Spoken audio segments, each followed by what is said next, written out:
اتنی تیزی سے وہ استعمال ہو رہے ہیں کہ جہاں ایران ایک طرف ابنائے حرمز کو کنٹرول کرنے کے لیے لگا ہوا اور امریکہ سے کھلوانے میں ناکام ہے، اور ابنائے حرمز پر ایران اور عمان کے آپس میں محصولات کے معاملات طے ہو رہے ہیں۔ یہاں اس وقت معاملہ بن چکا ہے امریکہ کے لیے ڈالر کی بقا کا، کیونکہ ڈالر میں دنیا کرتی ہے تجارت، اور یہ تمام بحری راستوں سے جو گھوم پھر کے نیو یارک ہی پہنچتے ہیں، جس کے بدلے میں امریکہ ان تمام سمندری راستوں کی حفاظت کرتا ہے، چلی سے لے کے شنگھائی تک۔ اب امریکہ اگر ان بحری راستوں کی حفاظت ابنائے حرمز، باب المندب یا کیسپیان سے پیچھے ہٹے تو وہ سپر پاور برتری ختم ہوتی ہے، اور یہ وہی ساری لڑائی ہے۔ یہ 1930 میں آخری دفعہ ہوا تھا، جس کے بعد 2 عالمی جنگیں ہوئیں۔ اس وقت امریکی ڈالر اقتدار کی وہی جنگ ہے، جس طرح پاکستان میں اس اقتدار کے لیے آپ دیکھیں گولیاں چلائی جا رہی ہیں۔ تو یہ بھی ہر حد تک جانے کے لیے تیار ہے کہ یوکرین جیسے ملک کی پراکسیز اور جاسوس نیٹ ورک جو 5 سال سے جنگ میں عراق میں پکڑے جانا، ایران کی حامی ملیشیا کے ساتھ لڑائی کے لیے فالس فلیگ کی تیاری کرنا، یہ اس بات کا ثبوت ہے۔ اور یہ خود عراق کی حکومت نے ابھی بتایا ہے، نیشنل سیکورٹی ایڈوائزر ہے، یہ اس کا کہنا ہے کہ یوکرین کا یہ سب سے بڑا سلیپر سیل انہوں نے پکڑا ہے۔ یعنی سعودی عرب پر جو بھی حملے ہوئے ہیں، عراق سے ڈرون آئے ہیں، وہ ایران کا معاملہ نہیں تھا۔ یعنی یہ جو آگ لگی ہوئی ہے اس میں، اور یہ یاد رکھیں کہ اسلامی ممالک میں ہو کیا رہا ہے اس وقت، آرامکو میں دیکھیں 70 کلومیٹر کے پورے علاقے کے حالات خراب ہیں، وہاں آگ لگی ہوئی ہے۔ سعودی عرب کی تیل کی پیداوار بند ہے، پوری دنیا کے اسلامی ممالک کے حالات خراب ہیں۔ یہ حالات کیوں بنے ہیں کہ اب نیٹو تو چونکہ ماسکو پر قبضہ کر نہیں سکتا، امریکہ جنوبی ایران کے راستے یا کویت کے راستے حملہ کر قبضہ نہیں کر سکتا کیونکہ اب وہ طاقت نہیں رہی، اور ایران کی اجازت کے بغیر اب یہ باب المندب اور ابنائے حرمز سے گزر نہیں سکتے۔ اگر اب یہ بحیرہ کیسپیان پر یہ قبضہ کریں تو پھر یہ جنگ جیت نہیں سکتے۔ یعنی اس پورے معاملے میں ایک طرف تو امریکی ڈالر مشکل میں پڑا ہوا ہے، آپ کو پتا ہے اس کے ڈالر میں ساری تجارت ہوتی ہے، دوسرے سارے راستے غیر محفوظ ہو چکے ہیں۔ یہ نیتن یاہو کی بھی جو ملاقات ہے وہ بھی ایران کے پک ایکس ماؤنٹین پر ابھی جو نئی معلومات وہ لے کر گیا ہے کہ یہاں حملہ کر دیں اور پھر فیس سیونگ بھی مل جائے گی اور جنگ سے نکلنے کا راستہ بھی مل جائے گا۔ یہ پک ایکس کے ماؤنٹین میں یہاں یورینیم ایران کا موجود ہے۔ اب اس کا کہنا ہے کہ ایران کا ایک دفعہ پھر آپ حملہ کر کے کہہ دیں جی نیوکلیر پروگرام تباہ کر دیا اور تیسری دفعہ میدان چھوڑ کر فتح کا اعلان کر دیں۔ لیکن اس میں جو سب سے بڑا خطرہ ہے کہ اس دکھاوے کی حقیقی قیمت یہ ہو سکتی ہے کہ ایران کی وہ عوام جو 5 سال سے ایٹمی طاقت کو حرام مانتی تھی، اب وہ اپنی قیادت پر دباؤ ڈال رہے ہیں کہ دیکھیں اگر ہمارے پاس ایٹم بم ہوتا تو ہماری معصوم بچیاں اس طرح اسکولوں میں شہید نہ ہوتی، ایٹم بم ہر صورت میں بنائیں۔ ٹرمپ امریکہ میں بیانیہ یہ بیچتا ہے کہ میں ایران کا ایٹم بم روکنے کے لیے سب کچھ کر رہا ہوں، 70% امریکی اس کے ساتھ تیار نہیں ہے۔ یہ بھی راؤٹرز کا نیا پول آیا ہے کہ 33% امریکی سے اس کی حمایت کر رہا ہے، وہ بھی اس وجہ سے کہ جب وہ بتاتا ہے کہ میری جان خطرے میں بلکہ ٹرمپ کی بیوی ملانیا ٹرمپ کی جان خطرے میں، ایران کے سائنسدانوں اور لیڈرشپ کا بدلے میں پاسداران انقلاب کے اکاؤنٹ سے یہ دعوے کی تھے، وہ دکھا دیتے ہیں دیکھیں جی یہ ہماری جانیں خطرے میں، ہم جو کریں صحیح کر رہے ہیں، تو لوگ ان کی 33% حمایت کرتے ہیں۔ اب ڈونلڈ ٹرمپ اس وقت الیکشن نہیں جیت سکتا، نیتن یاہو الیکشن نہیں جیت سکتا۔ اب یہ سارا معاملہ الیکشن کا جو بھی پاکستان میں بھی آپ نے دیکھا ہے، پھر اسے یورپی اتحادیوں کو تعاون بھی نہیں مل رہا۔ یورپ کے سارے ممالک جانتے ہیں کہ یوکرین کی جنگ تو شروع ہو جائے گی ابھی، لیکن پھر ایران یا روس کے میزائل اگر یورپ کے انفراسٹرکچر پر لگے تو پھر یورپی ممالک جو اندھیروں میں ڈوب جائیں گے، کیونکہ ان کی تو ساری گیس کا سارا دار و مدار ہی نہیں راستوں پر ہے۔ اسی لیے سارے حالات بڑے کمپلیکیٹڈ، اور یہ آتے ہیں سارے کہاں؟ پاکستان کی طرف۔ یہاں بھی اقتدار کا معاملہ ہے۔ کشمیر میں آپ دیکھیں شہادت اور فتح کے نعرے آپ کو سنائی دی جا رہے ہیں۔ بلوچستان، خیبر پختونخوا، ثانیہ مرید کے بلوچ بیٹھک کے بعد اب جو راولہ کوٹ میں ہوا، یہ سارا معاملہ میں آپ کو بتاؤں، اس میں پاکستان کے حوالے سے تو دیکھیں کفن چور کا واقعہ یاد آ گیا، جو کفن چوری کرتا تھا اور بیٹے سے کہتا تھا کچھ ایسا کرنا لوگ مجھے بھول جائیں۔ وہ کفن بھی چوری کرتا تھا، لاشوں سے زیادتی بھی کرتا تھا۔ تو یہاں تو یہ اس باپ کو بلا کے کفن چور اولادیں مسلط ہیں۔ 53 دنوں میں کشمیر میں 57 نہتے لوگ شہید ہوئے ہیں۔ پاکستان کا کوئی حصہ ایسا نہیں ہے جو ان بدترین حالات کا اس وقت شکار نہ ہو۔ اب یہ سب کے سامنے کھل کے آ گیا کہ انٹرنیشنل مقاصد کے لیے اسے لایا گیا، اور اسے کیوں لایا گیا فیلڈ مارشل کو؟ کہ یہ قوم کے جو دلیر بہادر ان کا خون بہے، اور جب ان کا خون بہے پھر تو یزید کا تخت الٹتا ہے۔ کشمیر کے بھی رہنما سردار عمر نذیر کشمیری، اس کے بھائی کی شہادت ہوئی لیڈرشپ کی۔ اب یہ وہ کہہ رہے ہیں کہ ہم ہر حال میں آگے بڑھیں گے، شہادت یا فتح ہو۔ یہ وہی معاملہ جو ایران کا نظریہ ہے، دیکھ لیں ظالمین وہاں بھی طاقت کے لیے کریں، یہاں بھی 12 نشستوں کے لیے 20 لوگوں کی جان لے لی انہوں نے، سیدھے فائر مارے، جیسے وہ اسرائیل فلسطین میں کر رہا ہے، امریکہ ایران میں کر رہا ہے، سارا معاملہ وہی ہے۔ یہاں انہوں نے کشمیریوں کو نہیں، کشمیر کو گولی ماری ہے۔ آپ وہ ویڈیوز دیکھیں، روح کانپتی ہے کہ ایسے بغیرت لوگ اپنی شاہراہ کو کاٹیں گے۔ مطلب اسلامی نقطہ نظر سے شاہراہ کاٹنا ویسے خودکشی ہوتی ہے، وہ حرام ہے، اور حرام موت مرنے والے کو بے شک حیات استثنا ہو پھر بھی حرام ہوتی ہے۔ اب ان کی فائرنگ کے نتیجے میں آپ دیکھیں کہ 19 لوگوں کی وہاں شہادتیں کنفرم ہوئی، جن کے نام بھی آ چکے ہیں اور 9 کی تصاویر بھی، اور سینکڑوں کی تعداد میں لوگ شدید زخمی بھی ہیں۔ ان میں شہادتوں میں وہ کشمیر کے لیڈرشپ ہے، عمر نذیر کشمیر کا بھائی جو ہے وہ، پھر ایک اور نوجوان وہ فہیم نامی 5 بہنوں کا اکلوتا بھائی دے گا۔ ایسے ایسے خوبصورت جوان انہوں نے شہید کر دیے اور قربانی کے جانوروں کی طرح ذبح کیے جا رہے تھے۔ یہ جو ویڈیوز کچھ آئی ہیں مظاہرین کی، اس کے بعد تو آپ نے بتایا یہ جو ہی سامنے آئی تو پھر موبائل نیٹ ورک انٹرنیٹ سارا بند کر دیا. وہ خوف آتا ہے ویڈیوز دیکھ کے. دریقے دھرنے میں شرکا مظفر آباد کی طرف لانگ مارچ میں جا رہے تھے. اس گراؤنڈ سے نکل کر جب یہ رابلہ کوٹ کی طرف بڑھ رہے تھے بہت بڑی تعداد میں تھے. پھر تینوں اطراف سے چھتوں پر سے سنائپر فائرنگ ہوئی.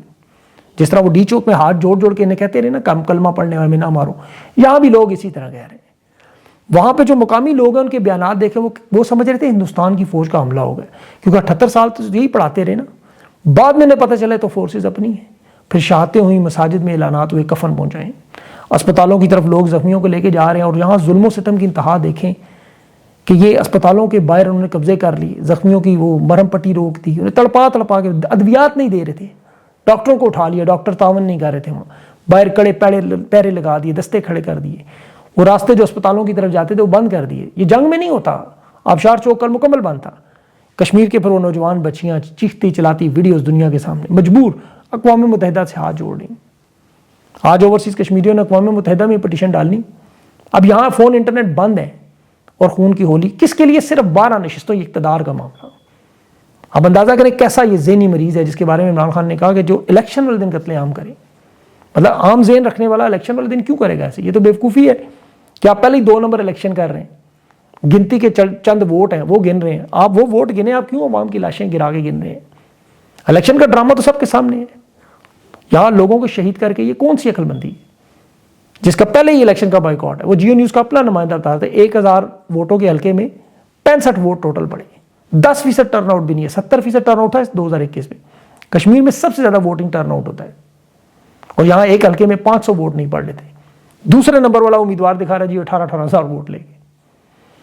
یہ منصوبہ انہوں نے پہلے سے ڈیزائن کیا ہوتا. نون لیگ کو پتا تھا، الٹیمیٹم تھا ان کے پاس کہ مرکز پنجاب کی حکومت بچانی ہے تو آزاد کشمیر کا الیکشن ہر حال میں جیتنا ہے. انہوں نے گلو بٹوں کا دستہ پنجاب سے 10 بسوں میں 14,000 اسی لیے بھیجے تھے. جس طرح ثانیہ مرید کے ہوا، بلوچ بیٹھک ہوئی، کوٹلی ہوا، اب راولہ کوٹ، یہ سب کچھ پلاننگ کے ساتھ ہے. ابھی دیکھیں کچھ ہفتے پہلے وہ پونچھ سیکٹر میں ہندوستانی فوج جب آزاد کشمیر میں گھسی تو وہاں کھڑے جو مقامی لوگ تھے فوجیوں سے کہہ رہے گولی چلاؤ. انہوں نے کہا نہیں ہندوستانی فوج ان پہ گولی چلانے کا حکم نہیں ہے.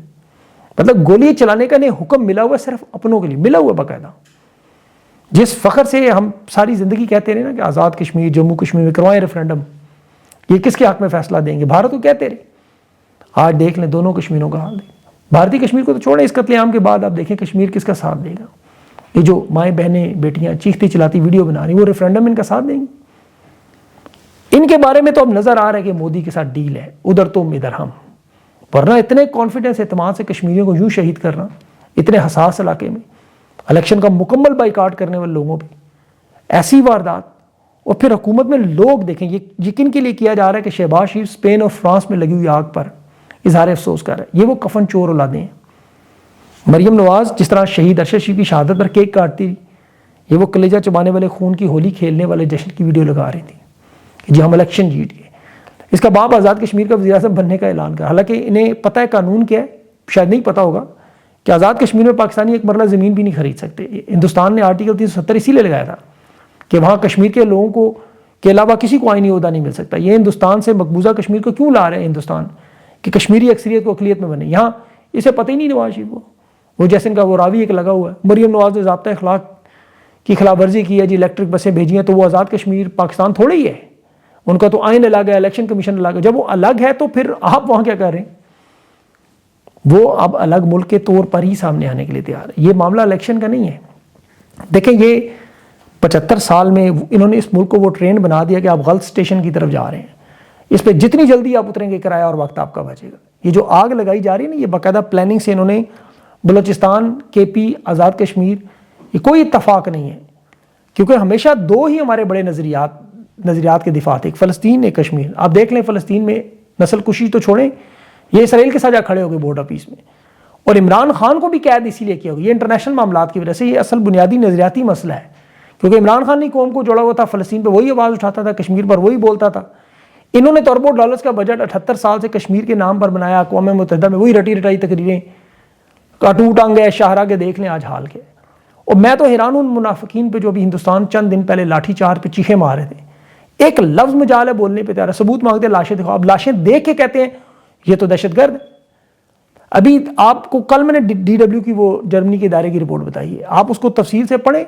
یہ جو چاروں صوبوں میں آگ لگائی جا رہی ہے, اس کا مقصد یہ ہے کہ دنیا کو دکھائیں کہ ہم غیر محفوظ ملک ہیں, اوپر سے ہم بھوکے ننگے لگ ہیں, معیشت ویسے ہی تباہ و برباد ہے. اور جو دنیا الزام لگاتی ہے غیر محفوظ ملک ہیں, ایٹمی ہتھیار نہیں سنبھال سکتے, تو معاملہ ادھر ہی لے کے آنا انہوں نے. دیکھیں رہ کیا گیا ہے کرائے کی فوج کے علاوہ, کوئی ایک چیز بتا دیں جو سعودی کو, کبھی قطر کو, کبھی عرب امارات, ان کو بھیجنے کے لیے تمام ادارے امن و امان معیشت کیوں تباہ کیا گیا پلاننگ سے. یہ سیاسی, معاشی, سول سوسائٹی, اسٹیبلشمنٹ کے اپنے لوگ خود کہہ رہے ہیں. ایک ایک بندہ جن کی بات میں کہتا ہے کہ جنریشن زی کا انقلاب تو ڈیو ہے. یہاں عوام کے اندر جو نفرت کا لیول پھیلا دیا گیا, یہ ہارڈ ریاست کے نام پہ فیلڈ ریاست بنا دی انہوں نے. تو خدا نہ خواستہ کوئی بڑا سانحہ دور نہیں. ہارڈ ریاست تو یہی کہتی ہے نا کہ کاکروچ نہیں نکلنے دیں گے, ہمارے پاس اینٹی سپرے ہے. بلا آموں کی پیٹیوں پر بھی کبھی کاکروچ والے سپرے چلے, یہ نہیں کیوں نہیں یاد آتا. اب دیکھیں سارا معاملہ تحریک انصاف کی قیادت کے ہاتھ میں ہے. یقین کریں یہ ایک بڑی تحریک چلانے کی طاقت رکھتے ہیں.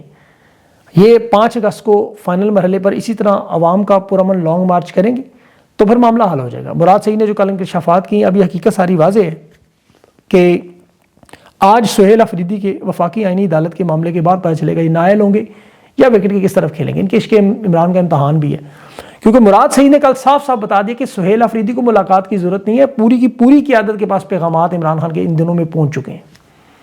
یہ جو دھرنے, مارچ, فائنل کال, یہ سب کچھ عمران خان نے واضح طور پر بتایا ہوا ہے.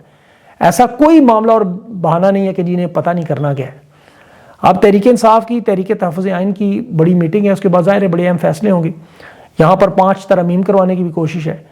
اور دیکھیں پاکستان کے حالات میں معیشت ہو, امن و امان ہو, صوبوں کے اندر حالات ہوں, یہ جیسے میں نے کہا نا وہ غلط ٹرین میں اس وقت بیٹھے ہوئے ہیں جس کی کوئی سمت کوئی منزل نہیں ہے. تو جتنی جلدی اتریں گے اتنی جلدی کرایہ اور وقت بچے گا. دوسرے معنوں میں ظلم کے خلاف آپ جتنی دیر سے اٹھیں پھر اتنی بڑی قربانیاں ہیں. یہاں جو اسٹیبلشمنٹ کے بھی لوگ ہیں, دیکھیں انہیں بھی سوچنا چاہیے, آپ ادارے کو اور ملک کو بچائیں یا ایک شخص کو. صرف ایک شخص کی وجہ سے اس وقت پورا ملک جو ہے وہ گھوڑے پر چڑھا ہوا ہے, صرف ایک شخص کی وجہ سے. اور وہ شخص طاقت میں تاحیات استثناء بھی لے چکے, اسے اب کس چیز کا ڈر ہے. مدت ملازمت میں موج مستی بھی کر چکے ہیں, بنا بھی چکے ہوں گے سارا مال شال دنیا بھر میں. تو اب اگر وہ خود باعزت طور پر چھوڑ دیں جان اور یہاں پہ ابھی فیئر اینڈ فائنل الیکشن کروائیں, عوام کے جو اصل نمائندے انہیں لائیں, یہ لوٹ مار بند کر دیں. یہ تھوڑے تھوڑے پیسوں سے لوٹ مار سے دنیا بھر میں جہاں جائیدادیں اور بنائیں گے, پیچھے پاکستان کے. آپ دیکھیں ابھی میں کسی اگلے ویلاگ میں تفصیل سے آپ کو 1991 کے بھارت کا ذکر بتاؤں گا کہ انہوں نے کس طرح ان مشکل حالات میں جہاں وہ بالکل دیوالیہ اور تباہ برباد ہو چکے تھے, کس طرح اپنے آپ کو ٹھیک کر لیا. تو یہ بڑے آرام سے ٹھیک کر سکتے ہیں. صرف اس ایک شخص کو اگر جانا ہوگا, اور یہ جس طرح پرویز مشرف کے دور میں ہوا تھا, پرویز مشرف کے جانے کے بعد آپ دیکھ لیں کہ حالات میں, جمہوری حالات میں کتنی تبدیلی آئی. عمران خان کے دور کے 4 سال میں دیکھیں آپ ملک میں امن و امان اٹھا کے, معیشت اٹھا کے, ایک ادارہ, پاکستان کے سارے معاملات, کوئی بھی تجزیہ نگار کا سارے وہ دیکھ لے ادوار, ان کا کمپیریزن کر لے بیٹھ کے, اسے اندازہ ہو جائے گا کہ پاکستان کے لیے بہتر کیا ہے. عوام کی حکومت عوام کے ذریعے عوام پر, یہ اس کا سادہ سال ہے. امن اور اس کے ساتھ قانون اور انصاف, تیسرا کوئی راستہ نہیں ہے. اللہ کرے نہیں جلدی سمجھ آ جائے اور یہ پاکستان پر رحم کر دیں. اپنا خیال رکھیں, مجھے اجازت دیں. اللہ حافظ.